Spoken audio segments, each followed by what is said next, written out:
Урматтуу бүтүрүүчүлөр, бүгүнкү видео сабак жалпы республикалык тесттин математика боюнча экинчи бөлүгүнө багытталган. Экинчи бөлүктөгү тапшырмалар биринчи бөлүктөгү тапшырмалардан айырмаланат. Экинчи бөлүгүндөгү тапшырмалар кандай форматта болот, тест кандай тармакка тийиштүү, кандай тапшырмалар камтылышы мүмкүн жана кантип чыгарылышы мүмкүн деген суроолорго жооп бергенге аракет кылабыз. Бүгүнкү видео сабак сандардын ар кандай касиеттерине, сандык удаалаштыкка, пропорцияларга багытталган. Булар негизги тестте кездешет дагы силер үчүн аябай маанилүү деп эсептейм. Анда биринчи тапшырмага көңүлүңөрдү бургула. Эгерде n жуп сан болсо, анда төмөн жакта келтирилген сандардын кайсынысы жуп болуп эсептелет? А, Б, В, Г, Д варианттарында туюнтмалар берилген. Чыгаруу. Арифметика бөлүмүндө берилген жөнөкөй эрежелерди келтирелик. Аларды мен атап койбой эле коеюн, слайдтан көрүп турасыңар. Биз азыр А вариантын текшерелик. N'дин квадраты кошулган 1 дейт. Жуп санды жуп санга көбөйтсөңөр, бул жуп сан болот. Ал эми жуп санга так санды кошсоңор, так сан. Биздин талапка дал келбейт экен. Экинчи вариант, Б варианты 5n кошулган 2. Так санды биз жуп санга көбөйтүп атабыз дагы. Жуп санга кайра жуп сан кошуп атабыз. Жобу жуп сан болот. Биздин талапка дал келет. Жуп санды боеп туралы. Кийинки жоопторду дагы талдап кетелик. 5n кемитүү 1. Так санды жуп санга көбөйтүп атабыз. Мында жуп сан болот дагы. Ага так санды кошсок, так сан. Жок, талапка дал келбейт. N квадрат кемитүү 1. Жуп санды жуп санга көбөйтөбүз, же болбосо квадратка көтөрөбүз. Мында жуп сан болот. Ал эми жуп санга так санды кошсок, так санды кемитсек, анда так сан. Бул дагы дал келбейт. N кошуу 5. Жуп санды так санга кошуп, так санды алабыз. Демек, биздин Б вариантыбыз болот. Туура жообу Б. Экинчи тапшырма. Асель менен Бермет бирдей открыткадан сатып алышты. Асель открытка үчүн 3 сомдук монеталар менен гана, Бермет болсо 5 сомдук монеталар менен гана төлөдү. Эгерде бардыгы болуп кыздар 10 монетадан аз коротушса, анда открытканын баасы канча сом эле? А 12, Б 15, В 25, Г 30, Д 45 деп турат. Чыгарылышына көңүл буралы. Асель короткон монеталардын санын М деп белгилеп алалы. Анда 3 көбөйтүлгөн М сомду Асель открыткага короткон. Бермет короткон монеталардын санын N деп белгилеп алсак, анда 5 көбөйтүлгөн N сомду Бермет открыткага короткон. Открытканын баасын X деп белгилесек, бул 3 көбөйтүлгөн M барабар X, 5 көбөйтүлгөн N барабар X деген барабарсыздыктарды туюнтабыз. Эми булардын эки барабардыктын оң жагында X тургандыктан, демек сол жактары дагы барабар. 3 көбөйтүлгөн N барабар 5 көбөйтүлгөн N. Пропорциянын четки мүчөлөрүнүн көбөйтүндүсү ортоңку мүчөлөрүнүн көбөйтүндүсүнө барабар. Демек, пропорция түрүндө туюнтуп алсак болот. Анда биз N бөлүү M бул 3 бөлүү 5. Же болбосо 6 бөлүнгөн 10, же болбосо 9 бөлүнгөн 15 жана башкалар. Бирок бизде тапшырмада монеталардын саны 10дон кичине болуш керек деген шарт бар.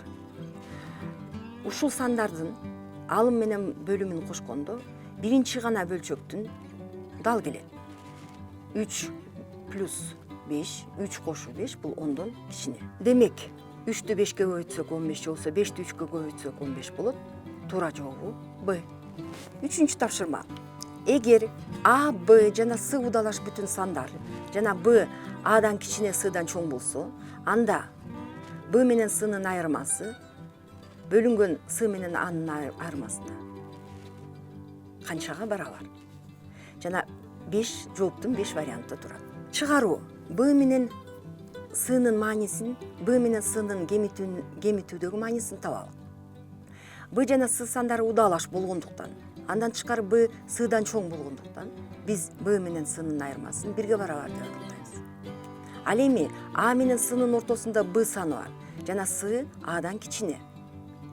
Демек, с менен анын айырмасы терс мааниге ээ жана -2 барабар. Мындан b кемитүү с бөлүнгөн с кемитүү а -2ден 1. Туура жообу Б. 4-үнчү тапшырма.